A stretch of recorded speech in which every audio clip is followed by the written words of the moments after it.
All right, here we go. Legislative terminology. And one of the main elements of legislative terminology is the process of how a bill becomes a law. So if you've not yet watched the Schoolhouse Rock, How a Bill Becomes a Law, take a moment here, type that into YouTube, go watch it, and you'll be singing that for the rest of the day. Now I'm going to put up a number of different things up here before I go ahead and get started on them, but feel free to take notes on any of these things that you'd like to. So, when we talk about a bill, it is really a proposed law that is presented to one chamber of Congress. And we begin in one chamber because it will have to be approved by the other. But very few bills are jointly written by both the Senate and the House. So, there are more than 10,000 bills that are introduced during a term of Congress, and less than 10% of all these bills ever actually become laws. It's surprising to know that very few of these bills are really designed by congressmen. A lot of different agencies or government departments will actually write the bills and draft them and then submit them to members of Congress for them to consider, to make modifications, to argue over, and then they will actually put the bill into committees to be reviewed.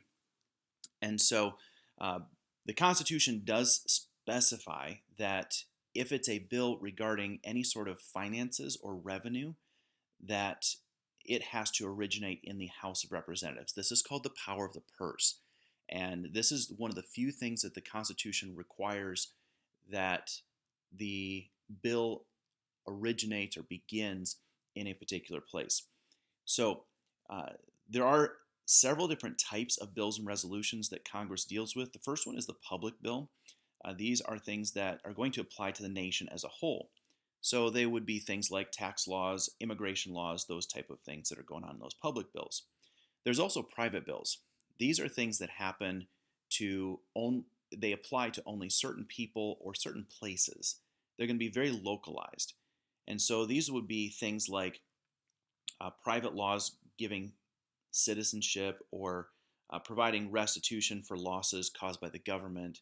I think earlier in the year we talked about the restitution that was provided to those families that had been affected by the internment of Japanese in California back during World War II. And so it'd be something like that would be considered more of a private bill. There are joint resolutions, and these are typically unusual or very temporary matters that are worked on between the House and the Senate. I mentioned that this is unusual. It does not happen very often where the House and the Senate are going to combine to write and to draft the bill and pass it. But occasionally we have done this when it came to areas like annexing territory or making right errors that were in previous bills where we were fixing something like that, or proposing an amendment to the Constitution. We mentioned that earlier in the year as well, that that would require a joint resolution of Congress. And when they do come together, they have the same force in law as bills when they are passed, if it is joint resolution. We also have a concurrent resolution. These deal with matters where both chambers, the House and the Senate, must act together. Generally, these are position statements. Generally, they do not have the force of law. They do not require presidential signature. They are more of a statement declaring the House and the Senate's position on an issue. We also have resolutions that these deal with matters that only affect one chamber, so they either affect the House or the Senate, and many times they're used to adopt new procedures or to amend certain rules within those. So you can have a resolution of the Senate, a resolution of the House that does not affect the other. Again, that does not need presidential signature on that one. And then the last one here are riders. These are bills or resolutions that often deal with a single subject, or sometimes it could be an unrelated minor subject that's added onto another bill that's being passed. Most of the time, riders are unlikely to pass on their own. They're not something that is going to make it as its own standalone bill. But sometimes they are added in to poison a popular bill. So that way, when somebody puts a rider onto a bill that they know is going to get passed, when they put the rider on, it changes the vote of some of these members that were going to say yes, and therefore can really hinder things through government. And those who are opponent of adding riders on are less likely to vote against or veto otherwise a popular bill. And so that's one strategy that can be used when they are trying to block other bills that are coming through. In the House, there are a number of procedures that go on in the House here. I'm going to go ahead and put these up here for you. So to introduce a bill, the sponsor must put a written copy of it into the hopper. There's a view of it right there on your screen. And this is really just a fancy collection basket or box that is at the floor of the Senate, up near the front, near the speaker's chamber up there, or his platform. And so the clerk of the House will take that bill. He will number it in the order in which it is introduced. And so it may have a number like HR 145 or something to that effect. And the clerk is going to give it a short title based off of what the subject would be. So each bill is then entered into the House Journal and the Congressional Record for the day. And these are documentation that are going to be kept so that way we know the order in which things were happening. But Congressional Record's not exactly all that accurate because the members can go back and make corrections to it over the next 5 days. And so speeches are sometimes included in there that are never actually delivered. Sometimes they are removed. And so therefore, a Congressional Record is okay, but not a great record of all that went on right there. Each bill then is copied and then distributed off to each member of the House of Representatives.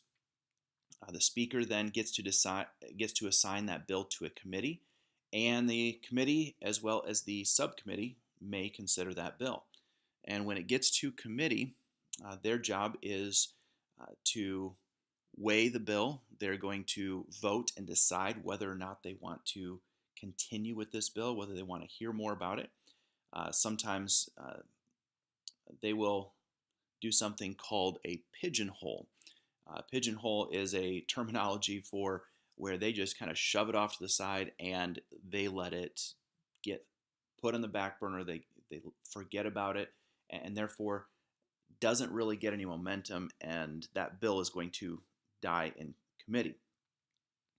Once the committee then finishes, the Rules Committee will decide whether or not to put it on the calendar for a vote. And once it gets on the calendar, then they can see exactly when that's going to happen, when that's going to come up for a vote.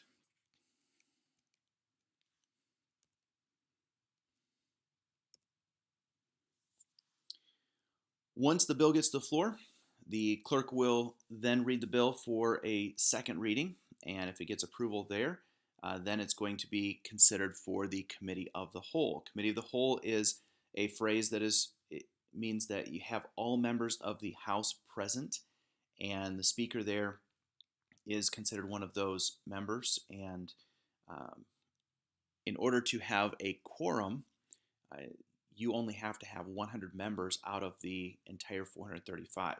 Now, it's important to note here, this quorum is a vocab term. You need to make sure you know that's the minimum number in order to do business. And so if they don't have that 100 members, they cannot have a committee of the whole, which means that none of these bills can be read and they can proceed. And so there are times where members of the House will intentionally be absent to make sure they do not have a quorum. That's where the sergeant at arms comes in, where sometimes he will have to go out and pull members in order to have a quorum, even if they're not planning to vote on it on that day. So they will then bring it up for debate on the floor of the House, and they will have opportunity to speak on it, to be able to share opinions, be able to ask questions before a final vote is taken. Once they have a vote, many members are going to ignore the debate that's going on the floor. They're going to stay away from it. They're only going to come in time for the vote. Now, those that are very vested and very involved in the particular bill, they're going to be there for the debate. But many of them are just going to stay away, and they're going to let their clerks fill them in on all the stuff that's going on. The House typically uses 4 different methods to conduct votes. The first one is the voice vote. I guess I've got 5 up there, don't I? These are used most commonly where the presiding officer then is going to call off each name, and you're going to call off what you are going to vote yes or no. They also have the standing vote. This is where, of course, everybody stands who's in favor, those remain seated who are not. They also have the teller vote, where every member has to pass between 2 tellers and announce his vote. Those 2 tellers are the ones who are then going to record the vote. And typically you're going to have one member from each party that represent those tellers, and that way they're going to make sure it gets done exactly right. They can also do a roll call vote, and clerk is going to read off each name right there, and then you announce your vote one by one. This differs from the voice vote in the fact that the voice vote is just a collective, everybody votes together, and whichever side has the most yays or is the loudest is going to carry. So the roll call vote actually takes down a record of each individual person who votes on that. Most of the time, many times today, the House is then going to use a computerized voting system in order to take a roll as well as to make sure that they get everybody who is voting, who wants to vote, and get that recorded digitally. Now in the Senate, they do have some similar things that go on, but they also will have a few different procedures because of the way that the Senate works. When introducing the bill, they do not have a hopper. They have to be recognized on the floor in order to be able to introduce a bill. There's some very strict rules and procedure for the way that the Senate operates. And you have to be recognized before you get a chance to speak on the Senate floor, and you get the Senate floor until you yield the floor and give it up to somebody else. So the Senate rules here do allow you to be able to get up and to be able to share that with everybody. The Senate has one calendar for all their bills. They make sure that they put it onto their calendar when they're ready, just like the House, but they only have one calendar. And I don't think I mentioned this in the House, but the House has multiple calendars, which can get very confusing. And then they have a number of rules for debate. In the Senate, most debates here are unlimited, which means that you can go on and you can debate for as long as you want to. Speakers have the opportunity to speak as long as you want. They can speak about any topic, regardless of whether it is related to the matter at hand. They do not have the privilege of moving to the previous question, so that means that they can only talk about the question that's asked of them, and then they have to give it back to the main speaker who is there. So it can get kind of complicated in the Senate. One thing that is important to note here is the filibuster. The filibuster is an attempt to just continue to speak and speak and speak, trying to kill the bill. And so this typically happens when the minority party is opposed to a bill, but they want to extend a debate to the point that the majority is forced to abandon that bill or come up with a compromise. And because of the fact the Senate is an endless debate platform, they can continue this on as long as they are able. And there have been over 200 different bills that have been killed by a filibuster. And many times, even when a party just threatens to filibuster, it will force the majority party to make changes or to kill the bill altogether. There are a few rules that go along with filibustering, and if you are going to get up and filibuster, you have to stand the entire time. You cannot lean, you cannot sit, you cannot walk around.